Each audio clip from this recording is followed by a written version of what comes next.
How do you make money? You go out into the world and work in exchange for a paycheck, which allows you to purchase goods and services. You may work in a factory building cars, work as an engineer writing software, work on a farm helping to grow food, or work in a grocery store selling that food to consumers. You earn money and build wealth on the back of your efforts, experience, skills, and risk-taking. But it's very different for the government. How does the government make money? Does the Commerce Department manufacture computers, phones, and TVs and sell them to millions of customers? Does the Department of Transportation build planes, trains, and automobiles that generate billions in revenue? Does the Food and Drug Administration plant and harvest food, open grocery stores, and sell the foods to shoppers? No, no, and no. And by the way, we don't want them to. The computers would be bulky and slow, the cars would be ugly and wouldn't work half the time, and the food, well, we'd probably starve. So where does the US government, really any government, get its money? It takes it. Yes, the government doesn't make money, it takes money. And it doesn't create wealth, it consumes wealth. Around 95% of federal government revenue doesn't come from productive earning, it comes from the money it takes from you and me. Almost all of this is through taxes, whether that be individual income taxes, Social Security taxes, Medicare taxes, corporate taxes, or other taxes. Then the government moves that money around based on whatever it feels like. But you can't grow an economy that way. If Lisa pays the government $10,000 in taxes and the government redistributes that $10,000 to John, there was no growth because now Lisa has $10,000 less to spend. Of course, the more that Lisa earns and contributes to economic growth, the more she's taxed.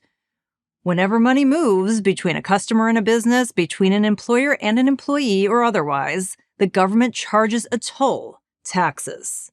Add on income taxes, property taxes, sales taxes, and other state and local taxes, and you will find quite a few hands in the pockets of those who productively contribute to the economy. Even worse, no matter how much the government takes from you, they always want more. Despite the federal government taking an estimated $5 trillion from us per year and growing, they still manage to spend more than they take in. Did you ever have that friend who constantly asked you to help them out with money, then still overspent their budget and came crawling back to ask for more? Well, we all have that friend. It's the US government. Except unlike with your friend, with the government, you have to comply or face stiff penalties. You can't just ghost their text and unfriend them on TikTok. Of course, we need a military and court system and other government services. But shouldn't there be a limit? The roughly $5 trillion that the government takes from us annually? Well, that's more than the entire GDP of every country in the world, except for the US and China. The government takes from us every year more than entire countries produce, yet they still come back each year, hat in hand, well, actually gun in hand, wanting a bigger slice of what we earn. And it's not like the outcome's so great either. We're not more prosperous and we don't have our rights better protected because of government spending. In fact, the more the government spends, the less prosperous and less free the average American seems to be. It doesn't stop there.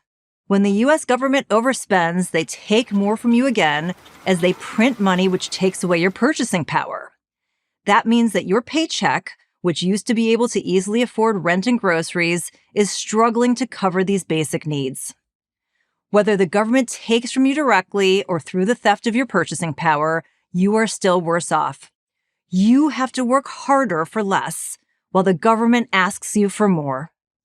But the path to prosperity is a government that asks you for less so that you can keep more of what you worked for.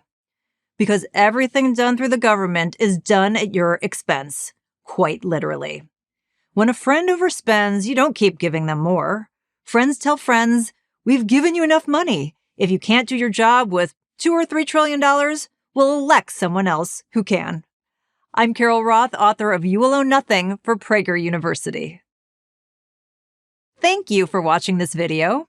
To keep PragerU videos free, please consider making a tax-deductible donation.